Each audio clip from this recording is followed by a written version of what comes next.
Hey everybody, welcome, and thank you for listening to this episode of Marriage Therapy Radio. My name is Zach Brittle. I'm here with Laura Heck. We are here today with Dr. Jeanne Michele. She's got a book called The Infidelity Cure, which is about how you can rebuild your life and relationship after an affair. It's actually geared a little bit toward men, which is kind of a cool niche. We talk about that, but also how just the principles and practices of recovering after betrayal are sort of universal. So it's fun to chat about that. Before that, Laura and I have a little bit of a conversation about her changing her mind, about leaving the podcast, which she doesn't do. But I did try to get her to. If you're not up to speed about that, you're going to want to check out a recent episode number 349, where Laura and I talk about her future plans. But in this case, again, we're talking to Dr. Jeanne Michele. We're talking about how to rebuild your life and relationship after an affair. Her book is called The Infidelity Cure. This is a very cool conversation. Stick around. Hey family, this is Zach. I'm here with Laura. We're about to interview Jeanne Michele. She has written a book. What's her book called? The Infidelity Cure? The Infidelity Cure. It's actually pretty cool. She's got a lot to say about what it means to be involved, really at any level, as the partner, as the involved partner, as the partner who's been betrayed, or even as the affair partner. So, yeah. I think it's... well, I just think it's super cool because it's really written specifically for men. And she's in process of writing the companion that is written for women. So this is, she's been working quite a bit in her practice with having men come and knock on her door and say, I have, been in an affair, or I just recently ended an affair and I'm really wanting to work on my relationship. And so this book in particular, The Infidelity Cure, is intended to be written for men as the betrayer in a relationship, and looking at how you can rebuild your relationship and your life after the affair. So I think that's Speaking pretty cool. of betrayal, have you changed your mind and decided to stick with the podcast into the new year? Oh, no, actually, I have slowly really started to think do I really need to attend this meeting that we have at 10 o'clock? Do I really need to answer this email? I now understand, I feel like I'm going out on maternity You have senioritis. leave, and I do.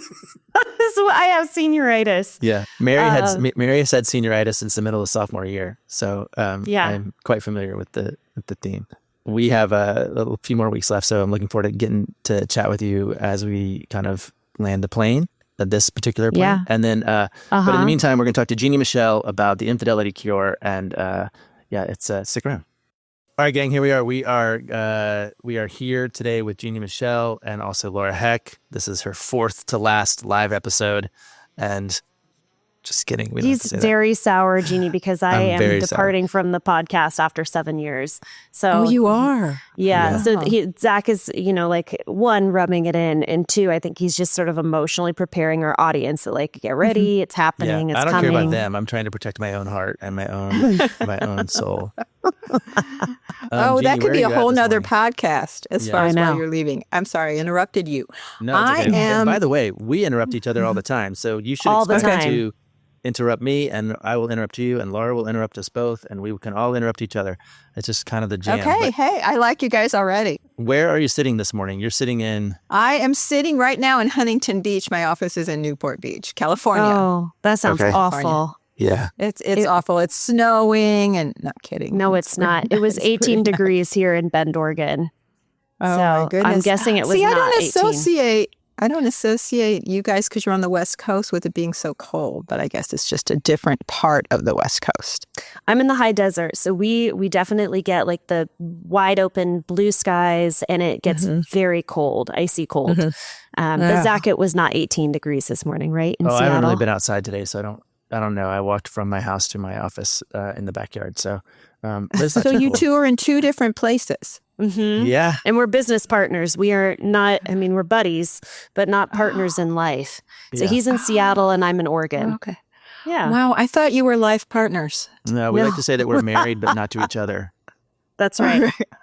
Okay. Boy, we could do a whole podcast on that. Yeah. We do a lot of life together, but we actually, it's interesting talking to you, because I think one thing that Laura and I do really, really well is model what it's like for a man and a woman to be friends without any of the sketchy part. There just kind of isn't. And your area of expertise is around infidelity, and I understand that you're. I noticed anyway that your book sort of targets this sort of man, kind of the men or the audience, I guess, for your book. But I'd love just to hear kind of what's on your mind and what you are happy to talk more about our dynamic and how that plays against what you're learning in your research. But yeah, let's just see what's happening. Let's see what happens. Let's throw it against the wall and see what sticks. Okay, that sounds great. That sounds great. Yeah, it's interesting because people are like, well, it's not only men who have affairs. And I'm like, yeah. That's clear because, that would be a whole different kind of infidelity, which does happen too. What happened, and I don't know if you all see this in your practice, there was a period of time where all these men started knocking on my door and they said, I had an affair. I don't know what I was thinking. I really want to reconnect with my spouse. And they just started coming in and I'm like, okay, there's something here for me as well. And I really paid attention and I sat with these men, and infidelity has such a stigma and there's so much judgment. You hear so many people saying, if my spouse ever cheated, I'd be gone. Right. You don't, that when somebody really has to face it with somebody that they really love and care about, it's not so easy to walk away. That's right. There's a lot of heartache. And when I sat with these men, what I saw was a whole different picture of people coming in humble with remorse and really wanting to heal, and in particular, wanting to help their partners heal. And these were men who are very diligent about taking care of their partner and taking care of themselves, and they were very remorseful, and they wanted to figure out what's going on. And that prompted me to say, I'm seeing some similar patterns here as I am working with these people. And then we pulled in the spouse when they were ready to come in. And it is a journey for sure. You hit a crisis, but it is about, you can really look at aspects of your relationship that you may not have been talking about, that you may not have been paying attention to, that created a little bit of a disconnect. And, when something like a crisis hits you right in the face, it's really a wake-up call. And if couples use it for that, they can actually strengthen their relationship. So that's a long answer to your short question. I remember in graduate school, I was exposed to this quote. It's a G.K. Chesterton quote that you may or may not know, but it's, every man who knocks on the door of a brothel is looking for God. Ooh. Go on, resonate? Zach. Well, no, I've never heard it. It's sort of like you said, you have all these men knocking on your door, which is why it popped into my head. I was like, oh yeah, I've heard that before. And it's true. Like when people, at least in my experience, when people are seeking out sex or seeking out connection or seeking out something outside of maybe their traditional context, they're looking for something deeper, right? They're looking for something that feels like real human connection. And so it's not strictly God, but there is often this other thing that's happening, which is not as simple as I'm a dirty cheater who just wants to like get his rocks off or something, So it seems like you had gotten exposed to some guys who were really interested in. I love that quote. So I'm interrupting you. I love that quote because we have this idea, men think with a part of their anatomy and it's all about sex. Well, I will tell you, it's not all about sex. It is about seeking something. Sometimes, I call them affair vulnerability factors. There's internal and external factors that, are going on that make it, I guess make you more vulnerable to turning this way to have some of your needs fulfilled. And it's not, like I said, it's not just sexual needs. It is deepening, it's connection, it's feeling like you matter. There's so many things, but it isn't just about sex, And sometimes it's not even necessarily sexual. But it's about connection, like you said. And I love that seeking God, and whatever that God is, whatever that thing is that you are seeking, for a while, you're finding it in the connection with this other person. And what I find too, I like to say there's 3 stages of affairs, beginning, middle, and then, wrapping it up. And in the beginning, sometimes it can really lead to, enhancing, I want to say enhancing, but if there were challenges that they were going through in the relationship and there was an upset and you have a place that you're putting your energy, sometimes you come home and you're a little happier. Sometimes, especially at the beginning when it's new, when you're in that state of limerence where it seems like it's really, there's a connection that you're forming. And then gradually it shifts, and it shifts to the point where you're trying to manage two connections with two people, assuming it's an individual as opposed to multiple people. So I don't know if you guys have any thoughts on that. Go ahead, Laura. Well, I was just thinking, I have heard that sex in the primary relationship actually increases at the beginning of an affair, where maybe it is sort of lighting them up in some way, or they're reconnecting with their body or their sexuality in a way that they haven't in their primary relationship. And so, like you can kind of, if my partner was having an affair, I might think to myself, wow, look, we're having he's initiating sex, and we're having so much more sex, and be completely blindsided by the fact that the increase in sex in my relationship is a result of this connection that they're having outside of the relationship. Have you seen that? I've seen that quite a bit. You know, there's so many different ways it can show up. But yes, it can show up because there's an energy. You're feeling energized. You're feeling like, wow, I still got it. And then you can bring that energy home, especially at the beginning. And that's why, too, when an affair is discovered, it's like, well, wait a minute. I thought we were doing well. We're connecting more than we had in the past. And you're right, Laura, the spouse can feel very blindsided by that. I have had, it sounds like in your experience, the men that were coming into your practice were quite remorseful. I'm wondering if they were completely done with their affair, if this was post-affair, their partner had found out about it, they ended things with their external relationship. But I have a lot of people that are in a state of ambiguity of whether or not they even want to leave their partner, their affair partner.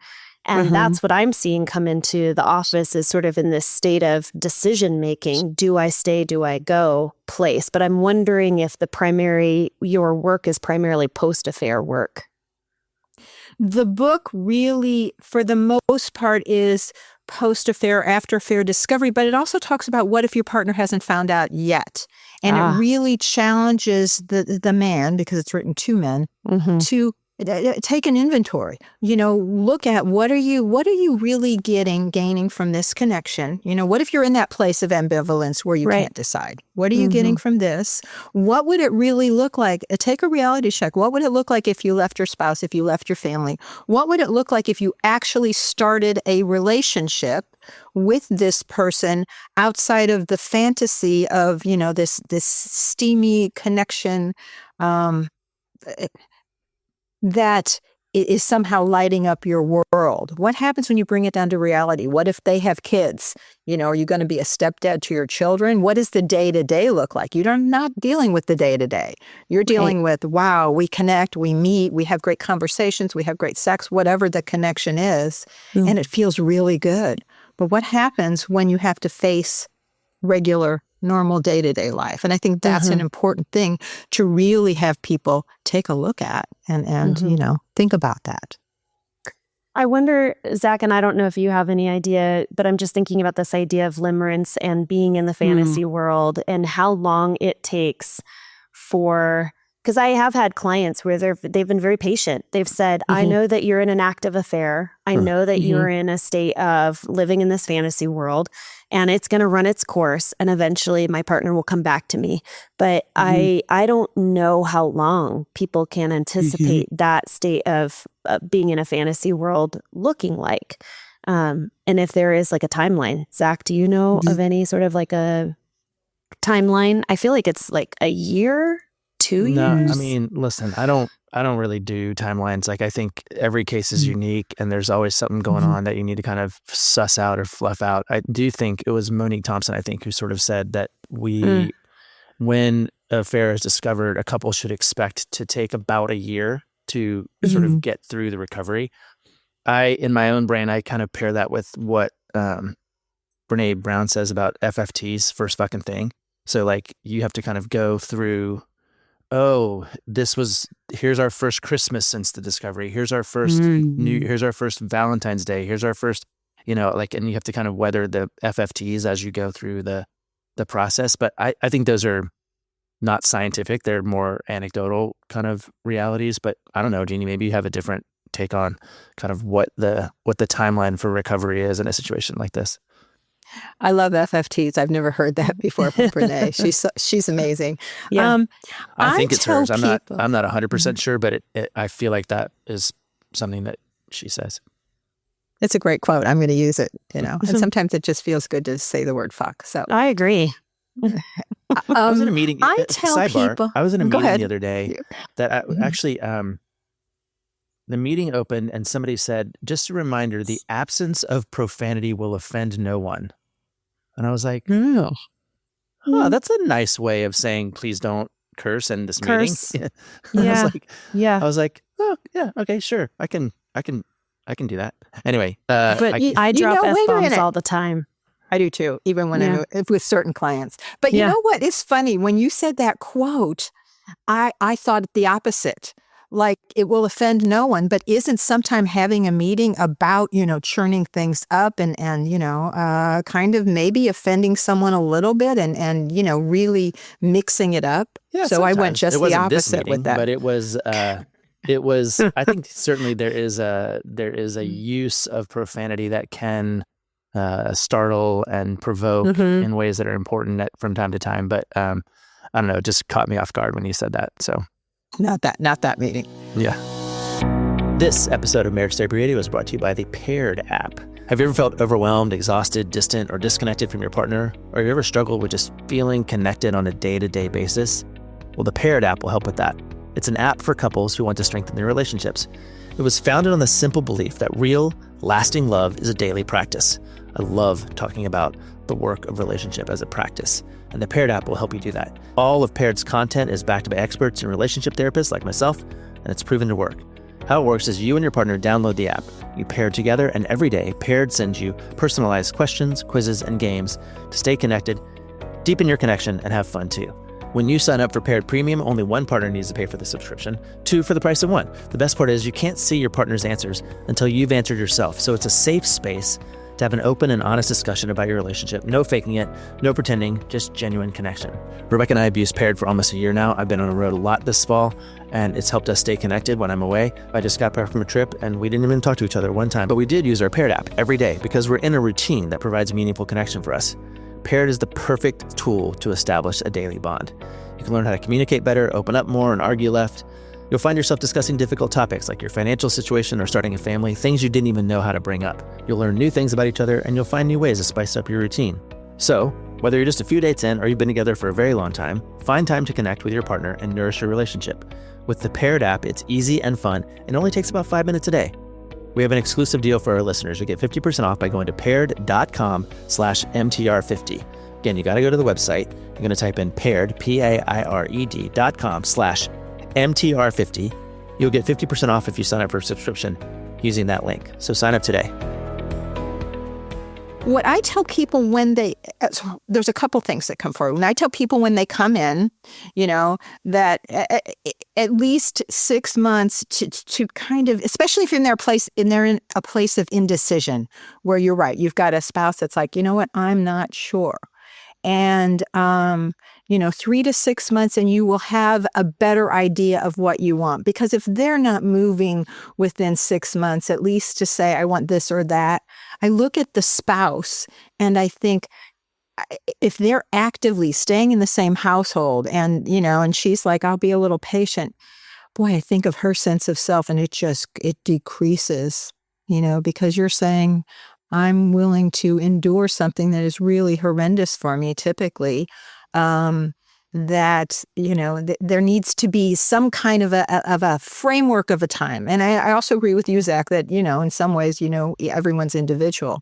But within 6 months, there should be some movement one way or the other. And if you're the spouse who, your partner has had an affair, you need some healing and you need something for you. And when you're living with somebody who is in such a state of ambiguity, it's tough. Maybe what you really need is to live in two separate households then. You need to set down the rules. Well, can I date too? What is our agreement? Because the biggest thing about an affair, it is a betrayal of an agreement you have made with somebody that you love. And I think that's where the betrayal is.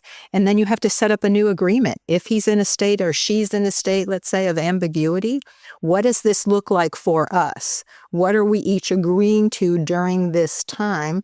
And you can even say, how much time am I, as the spouse, willing to give it? So I think it's really important that you look at those agreements and then you carve out a new one for whatever period of time you're looking at. I don't know if you guys have any thoughts on that, the idea of agreements. Well, 100%. And actually what you were just talking about, I have a client right now where he knows, he's very aware of his partner stepping outside of the agreements and the boundaries that they have set in their monogamous relationship. And I just asked him point blank, like, how does it feel in your body to be betraying your own value system and moral code on it? Like for him to kind of deny his ability or deny himself the ability to be in a monogamous relationship. And he just said, it feels like there is an active disease in my body. I was like, oh, man, that makes a lot of sense. And so what he came to is that it's not healthy for him to continue to try and make it work for the kids, which is kind of what I hear a lot of people, their reasoning, trying to make this work for the kids. With his partner, who he is aware of, is still breaking the boundaries of their relationship. And so, because her affair is active, you mean? Is that, I might have missed that part. Active. Yeah. Okay. Yeah. So, it's just trying to figure out, what does that integrity, internal feel like when you are just trying to hold on for the kids, and it's eating him alive. And that's not helpful for the children and not helpful for his own mental health. And what a beautiful question. I love the question, because this whole process is about really asking the questions and having people contemplate. Like you said, what does this feel like? That was a great question, because that caused him to go deeper. What am I supposed to do? It's for the kids. I have to stay for the kids. But if you're betraying your inner values, what does that do to you inside? And his description was like, wow. Yeah. And he broke it in. I mean, he's sort of like Zach in that he likes to play with words, but he broke it up where he said it's a dis-ease. I'm constantly in a internal battle and dis-ease in my body. And I was like, yep, that makes sense. So it really sparks asking questions and having deeper conversation. And it is something that is very difficult to work through on your own, and that's why hence the book and hence, working with people like the three of us, because you really have to dig deeper and figure out what you want. And setting boundaries is huge, whether you're the one that's betrayed or the betrayal partner. What are your boundaries? What have you been ignoring? What have you not been looking at that is really important, moving forward? So it calls both people forward. So, okay. So let's say I'm a guy who's had an affair and I come knocking on your door and I sit down and I go, hey, Jeanne, I've had an affair, or I'm having an affair and I don't know what to do. What do you start? What is the first thing that you say? How do you tee that up? Or how do you, what do you do? Good question. So it depends if he's coming in and he's been discovered, that's one thing. If he's coming in and he hasn't been discovered. So what do you think? You're that guy. I haven't been. Okay. You haven't been discovered. It's over. It's over, but it's undisclosed. Okay. So I've come in and I've said, hey, I've got this thing going on. I'm in a little bit of like disorientation. I don't know what to do with myself. I've had this affair. It's over, but now I don't know what to do because I feel like all wonky inside. No, I hear you. And, we look at, I would talk to you about, okay, what's going on, get a little bit of a history of him, his life situation, kind of look at the vulnerability factors. First, we have to explore. We have to explore how he got to where he was. It's not immediately, well, let's go home. Do I tell my wife or not tell my wife if he's married? And, but it's like, it requires him to dig deep and look at, where were you vulnerable? What were some of the things that were occurring that caused you to cross the line, what was going on internally, what was going on externally. Okay. What was the state of your relationship before your affair? What is the state of relationship now? And what do you really want? So we do all of that pre-work before you get to the question to tell or not to tell. And I have a checklist in the book about if you're considering, do I tell or not tell? It's like, what's your motivation? Is your motivation just to clear your conscience?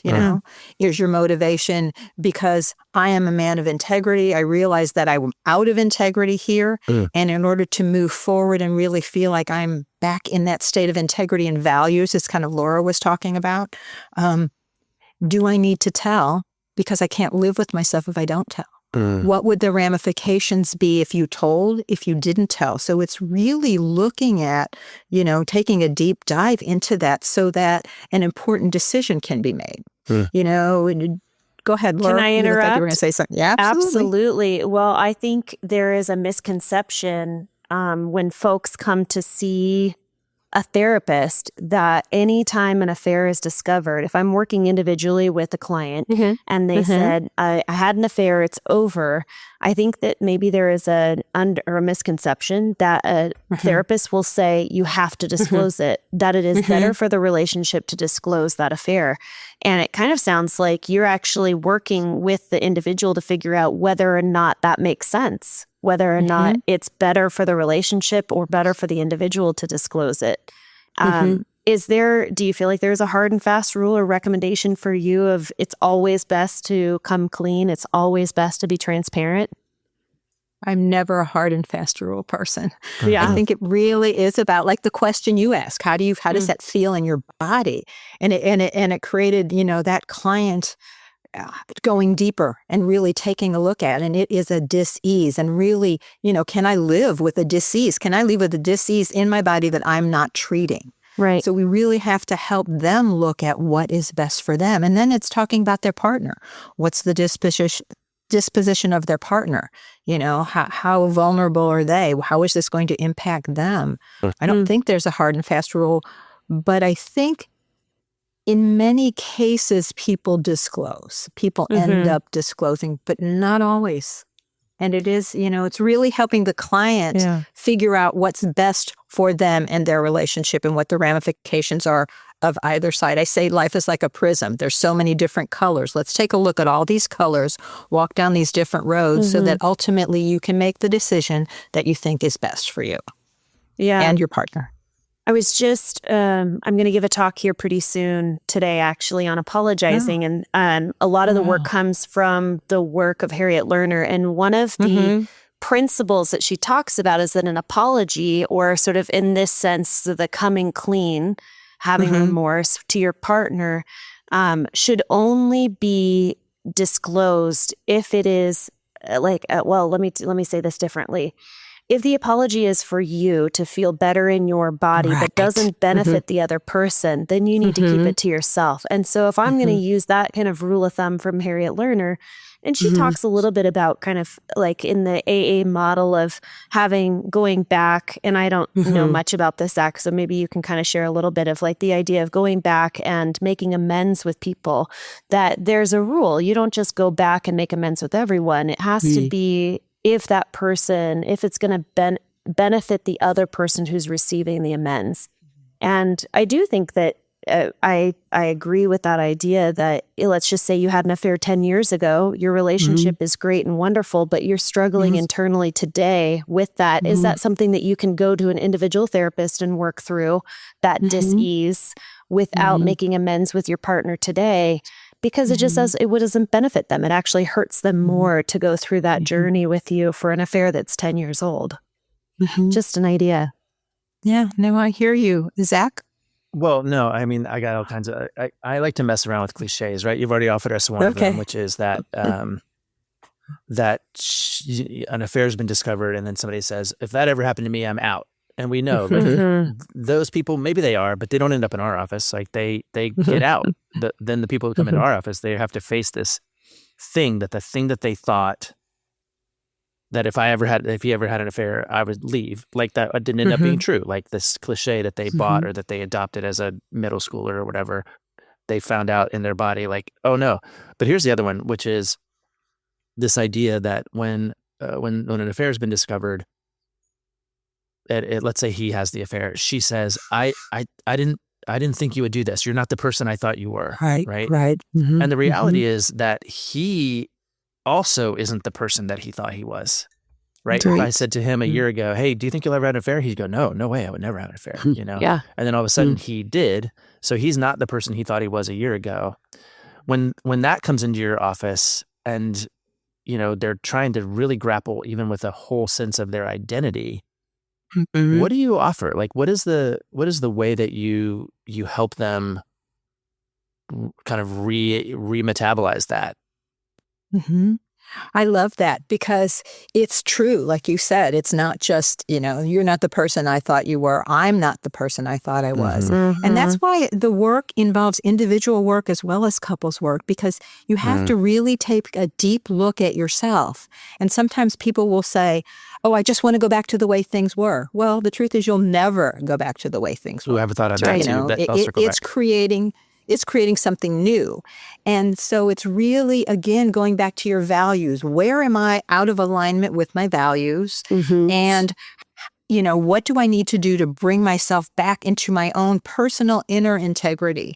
Because as we know, that's where it all starts, and then how do I demonstrate to my partner, how do I rebuild the trust? And what I always ask them at some point during the process is what's different now? Because both people have to be able to notice or to point out what is different now. It's like, like you said, you might go through life and say, I'd never do that. But you did. Okay. What's different now that you want to repair and recover and rebuild than, when you were engaging in this activity that, they always say, here's another cliche for you, hindsight is 20/20. So often, again, these men that come in, and I don't just work with men in this case, but they'll have their head in their hands and they'll say, I don't know what the hell I was thinking. And the truth was, like all patterns, the affair takes on a life of its own. Right. And people say, well, how can he not know what he was thinking? He made the choice. But it's much more complex than that. So again, for both people. Sorry. Go ahead. No, you go. No, you go. You go. What I think I'm realizing about what you're describing is that oftentimes when people get into these situations, they work or they begin to try and work to get themselves out, but that only ensnares them further because they're trying to maintain a part of their self or their identity. I'm a good guy. I don't want to hurt anybody. I don't want to. In trying to take care of even maybe the affair partner, they create more intimacy and more connection that ends up being problematic as they try to extricate from the thing. A lot of times I'll talk about Absolutely. A lot of times I'll talk about it Absolutely. like affairs don't start because people fall into bed with somebody. They start because they sort of wade into a challenge, like a space that feels okay, and then it feels a little bit more okay, and then it feels a little bit more, and they've given themselves permission to tolerate things that they wouldn't have. And you can't just come out. You can't just immediately come out of that. Sometimes you have to wade out in the same way. So, I want, that is great because what I find is, and this is for guys that are, and people say, how can you be a good guy and have an affair? But these are for, I hear that a lot. Yeah. The nicest a good guy guys. When he had an affair. No, yeah. The nicest guys have affairs. And what you just said, Zach. And buttholes have affairs. Go ahead. It's not just nice yes, guys. That's true. Well, did we say assholes have affairs? Sure. I didn't hear that's what you said. Okay. I like to say buttholes. But yes. Whatever. Buttholes. Okay. I'm sorry. I'm you going against your rule of, just not know offending that the people. absence of profanity will offend no one.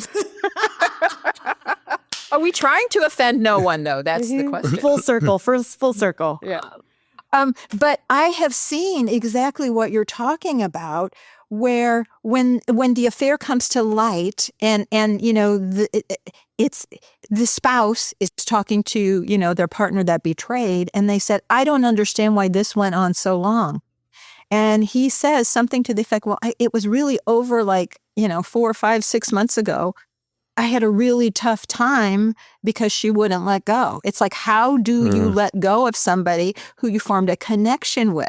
And then the spouse is like, well, wait a minute, what about me? Weren't you thinking about me?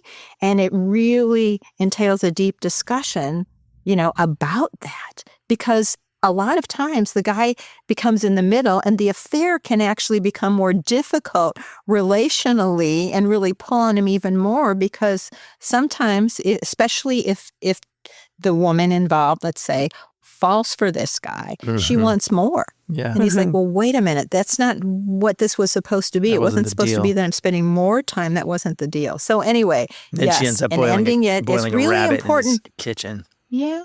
And it's really important. Jesus. How you end it is important. It can't just be, sometimes I have spouses that say when it's still going on and hasn't quite ended, you need to call that person and I'm going to be in the room and I'm going to listen and don't tell them I'm in the room. And, it's like, no, they have formed a connection. If it's a relationship, that has gone on for a little while, they need to show up, talk about, deal with it with the highest level integrity that they can muster. Let the partner know, I am working on my relationship with my spouse and this needs to be over.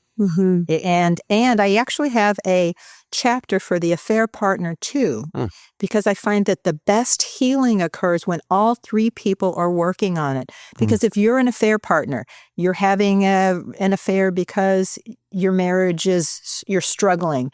You're having an affair because you struggle with intimacy and you'd rather kind of part-time connect with somebody than have a full-blown relationship doesn't work in your life. You end up falling in love. Whatever the reasons are, when someone comes to you and says, I need to go back to my primary partner, you really need to respect that decision and start working on yourself. What's causing me to fall in love with an unavailable man? Is this a pattern that I need to work on? So she also needs to respect his decision and really engage in some deep work. So I don't know if you guys have any thoughts about that. Yeah. Okay. I just have saw that. many. Yeah. I'm glad that you are writing to the third party. That's you said you have a chapter in there for the third party. Yes, for the affair partner, right. Yeah, because I have so many situations where it's only hearsay, but I'm hearing about how this dynamic continues on. The couple is in my office saying, we are actively working on our relationship. We're working on our family because this has destroyed our family. We are working on it in our community. They're doing, and then this affair partner just keeps coming back, keeps sending text messages, keeps sending, keep contacting. And it like re-traumatizes the couple every single time that happens. It rips the wound back and they feel like it's one step forward, two steps back. Right. So, gosh, that is really hard. I am curious, just like, I know that you have the Infidelity Cure written to men as the affair, or I guess like what is the betrayer. The betrayer, thank you. Is there a significant difference that you see between men and women? Like, are there any trends that you notice between men and women when it comes to just kind of the differences in how you work with them, or maybe even like some of the, I think you call them the vulnerability factors, differences? Yes. And I would like to throw that back to you and see what you say, because yes, I definitely see differences. In your experience, what do you see? Okay. I'm going to cheat a little bit because I know your work. I listened to how you've answered the question.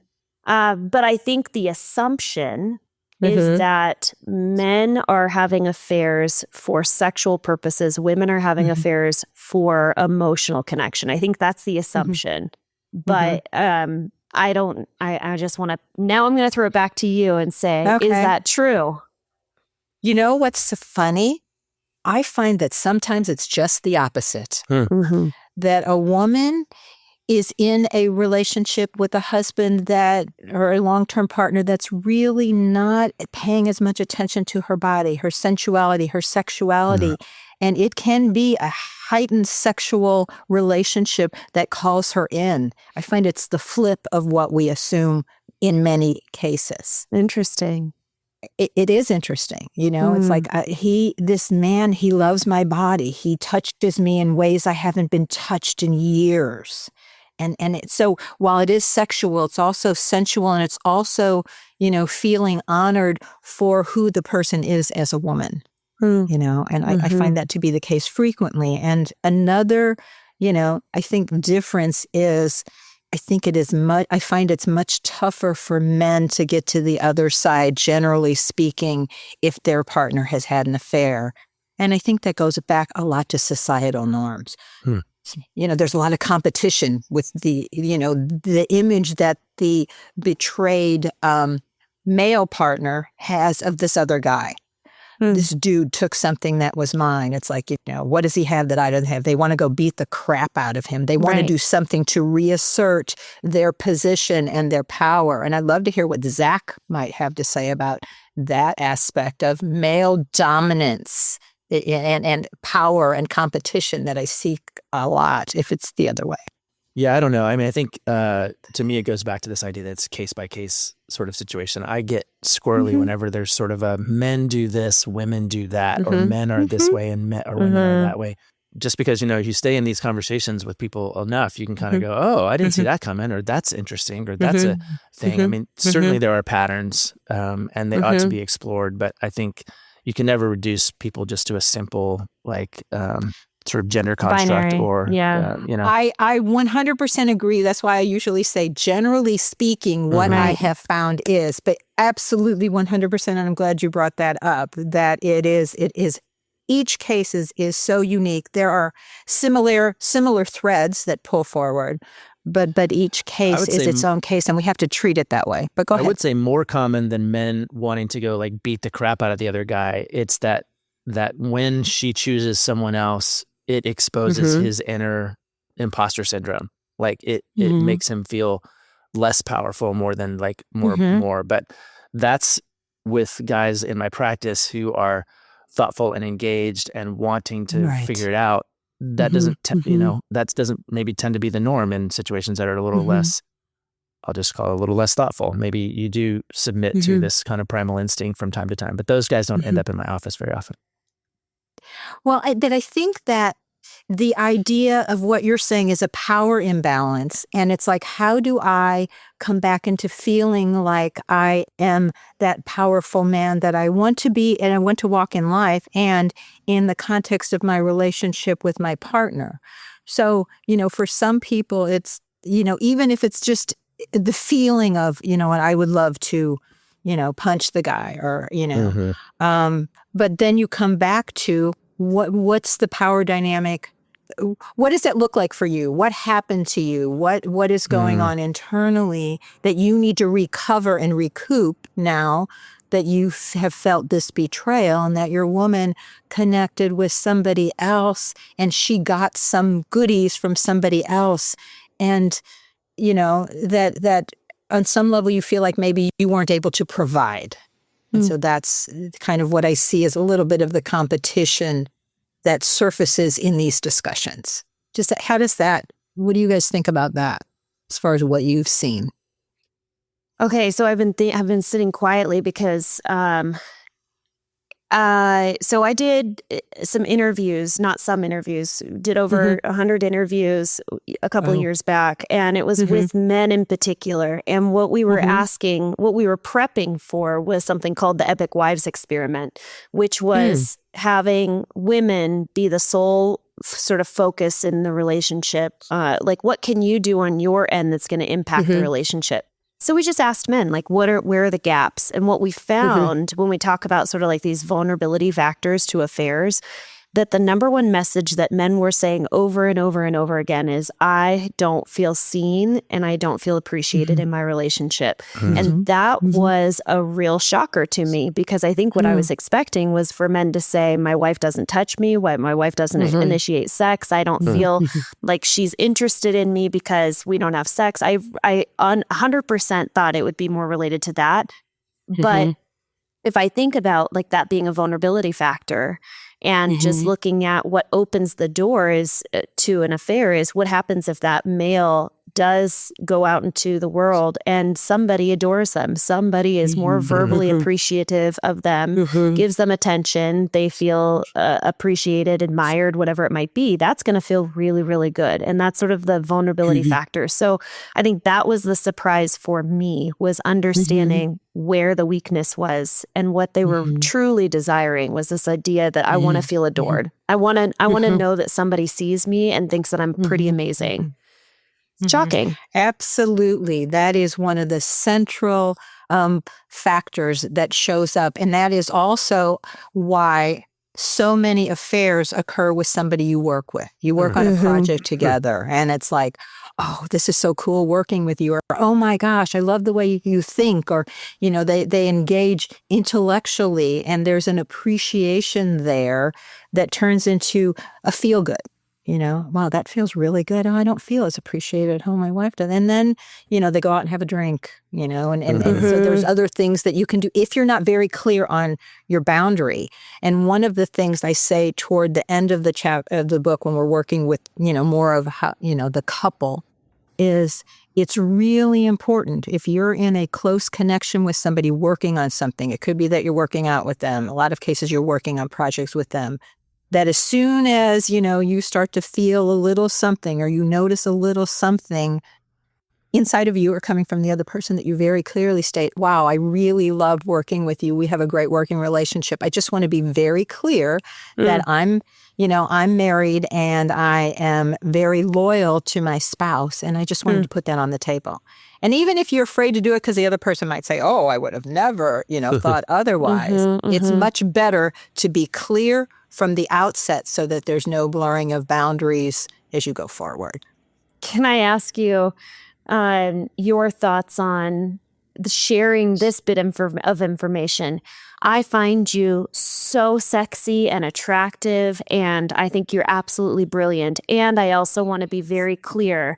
I guess what I'm trying to say is you could leave that part out, right? Like, you can leave that part. Slippery slope, because what you're really doing is saying there's a crack here. Totally. I'm really, it's my wife, but man, you're hot. Yeah. Right. You go out and have a drink with that person. I don't care like what. a tree.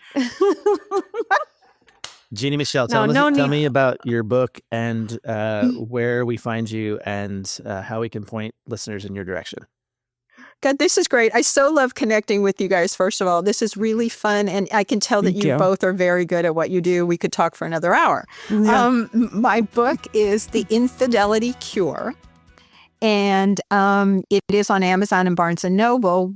And there is a website, theinfidelitycure.com, that if you go to it, you can see where the book is. And you can also download a relationship journal, which can really help just give you some ideas on day-to-day how you stay connected with your spouse. And then my main website is lovingcourageously.com. Right on. Nice. So I have both of those. Yeah. I'm stealing a websiteaholic. Yeah. Thank you so much for coming on and for being a part of Marriage Therapy Radio. We really appreciate you, and hope that people will check you out as they grapple with some of these themes, especially if they're connected to infidelity in some way, either as the involved partner or the betrayed partner, or as it turns out, the affair partner. You have something to offer everybody. So really appreciate you sharing that with us. Thank you, Zach, and thank you, Laura. I love you guys. You're great. You're great. Thank you. Thanks so much for listening to this episode of Marriage Therapy Radio. That was a fun podcast that we did with Jeanne. We had to bleep a few curse words out. I think we also had to have some outtakes because we got to giggling about certain things that Zach had mentioned. He was being the inappropriate one today. There is a quote, actually, Zach, I really appreciated this. I'm going to say it one more time.